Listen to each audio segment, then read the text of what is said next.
Soy Óscar Montenegro y estoy haciendo turismo político en Hiroshima.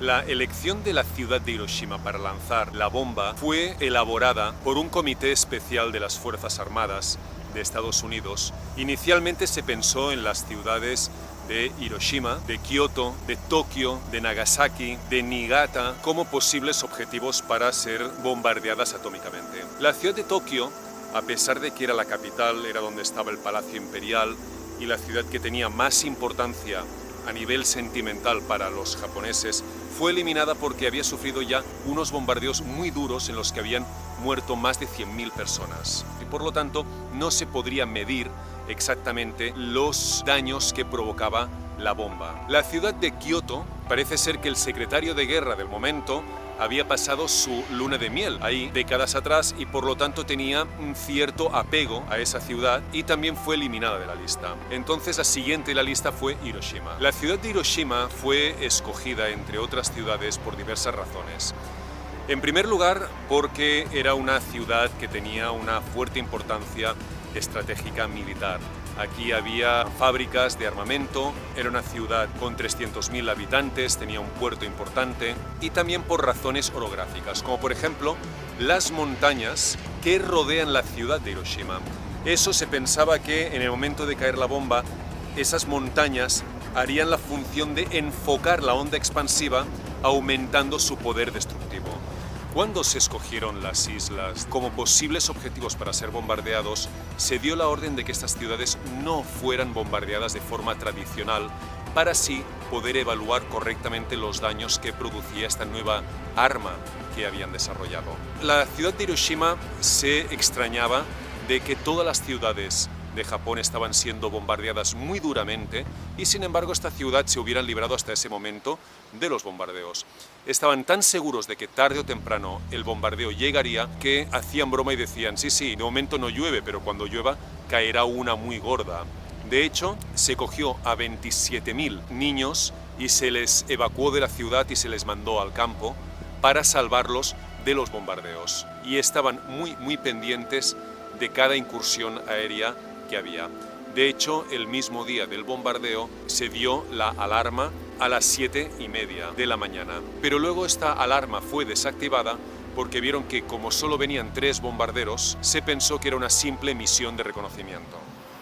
El 6 de agosto de 1945, un bombardero B-29 de las Fuerzas Armadas de Estados Unidos dejó caer exactamente en este punto la primera bomba atómica jamás lanzada contra población civil. Y la bomba detonó a una altura de 600 metros, es decir, justamente en este lugar donde estamos ahora, pero a 600 metros de altura. Originalmente la bomba iba dirigida a este puente que hay aquí detrás. No porque este puente tenga una gran importancia estratégica, sino porque era fácil de reconocer por parte del piloto. Era fácil de reconocer porque son 2 afluentes que convergen en un mismo río, habiendo como una especie de isla en medio. Entonces, en esos momentos no existía el GPS, el radar se acaba de inventar hacía pocos años y era muy poco preciso, y la única forma de acertar en un objetivo era mediante el contacto visual. Entonces fue lanzada sobre este puente, aunque el viento la desplazó hacia ahí y explotó más o menos a unos 300 metros del objetivo principal. Entre 70 y 80.000 personas murieron dentro de los primeros 5 segundos desde la detonación de la bomba. En esta ciudad se alcanzó la temperatura de 4.000 grados y unos vientos de más de 1.000 kilómetros por hora. Es decir, la mayoría de los ciudadanos que estaban en esos momentos fuera, en la calle, fueron literalmente desintegrados, no quedó nada de ellos. Aquellos que estaban en los interiores murieron a causa de la temperatura y de las esquirlas, de los cristales de las ventanas, de los cascotes. Solo se salvaron aquellos que estaban en sótanos, en lugares que estaban bien preservados, y aún así muchos de ellos quedaron totalmente quemados. Se supone que las víctimas totales de esta bomba fueron de alrededor de 160.000 personas. 3 días más tarde, otro bombardero salía hacia la ciudad de Kokura, pero cuando llegó se encontró que el cielo estaba nublado y por lo tanto no podía establecer contacto visual con el objetivo. Entonces se desvió hacia Nagasaki.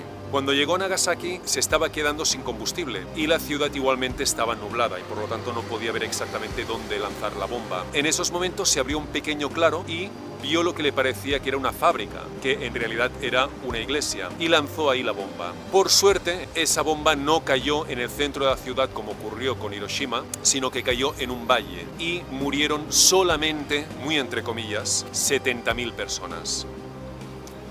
El 90% de los edificios de Hiroshima quedaron o totalmente destruidos o tan dañados que ya no podían ser utilizados para sus fines. Este edificio que hay aquí detrás era un edificio para la promoción industrial de la prefectura, que sería algo así como decir la provincia de Hiroshima.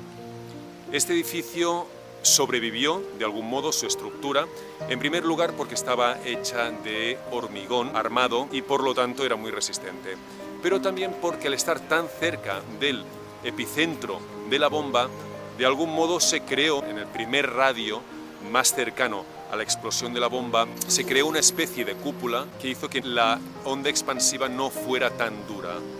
Realmente las zonas un poco más alejadas fueron las que recibieron el mayor impacto de la bomba. Entonces, posteriormente, con la reconstrucción, se fue dejando este edificio como símbolo de la devastación producida. Inicialmente los japoneses no estaban muy de acuerdo porque decían que les recordaba algo muy negativo y muchos de los japoneses apostaban por su demolición.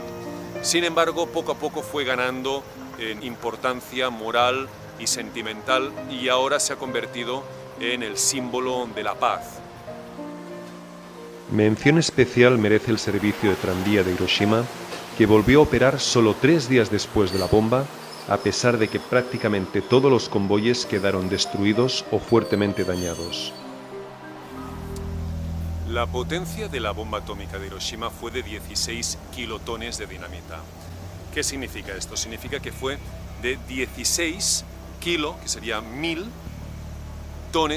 toneladas de dinamita, es decir, el equivalente a 16.000 toneladas de dinamita. La bomba de Nagasaki fue de 22 kilotones, es decir, 22.000 toneladas de dinamita. Después de la Segunda Guerra Mundial, con la carrera armamentística que había durante la Guerra Fría entre Estados Unidos y la Unión Soviética, la intensidad, la fuerza de estas bombas fue creciendo progresivamente. Cuando en los años 60 la Unión Soviética desarrolló la bomba del Zar, una bomba de 30 megatones, es decir, el equivalente a 30 millones de toneladas de dinamita. Dicho de otro modo, más de 3.000 veces la potencia de la bomba atómica de Hiroshima. Sobre la conveniencia del lanzamiento de la bomba atómica hay dos grandes corrientes de pensamiento. Hay aquellos que piensan que sí, que la bomba atómica fue necesaria para cortar una guerra que se preveía que iba a costar muchas más bajas y que, aunque sí que es cierto que la bomba causó más de 250.000 muertos, en realidad ahorró muchísimos más. Y el ejemplo estaba en la batalla de Okinawa, que había tenido lugar poco tiempo antes, que había sido invadida por el ejército norteamericano y había costado más de 70.000 bajas de soldados americanos y 110.000 bajas japonesas. Y eso que era una isla muy pequeñita situada al sur de Japón, y los americanos hicieron sus cálculos y vieron que invadir todo Japón costaría 400.000 bajas americanas, que por supuesto para ellos tenían más valor que las bajas japonesas, y un número de japoneses muertos que estaría alrededor de 1.000.000. El ejército americano había interceptado las comunicaciones de los japoneses, incluso los de más alto rango, y se veía que, aunque se sabía de que tenían la guerra perdida, no se planteaban en ningún caso la rendición y que estaban dispuestos a vender muy cara la derrota y estaban dispuestos a luchar hasta el último de sus hombres. De hecho, para los japoneses la rendición era un auténtico deshonor y preferían morir antes que rendirse. Sin embargo, con la bomba atómica se les dio la excusa perfecta para aceptar esa rendición.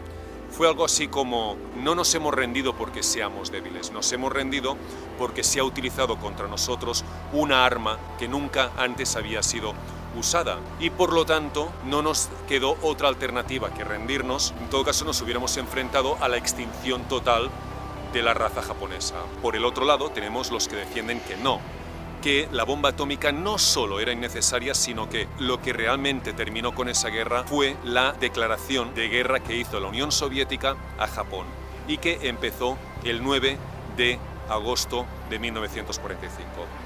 De hecho, la guerra en Europa había terminado 3 meses antes. Entonces había liberado un gran número de tropas y de recursos militares de la Unión Soviética. Y fueron desplazados esos recursos forzadamente desde Europa hasta el Oriente Lejano.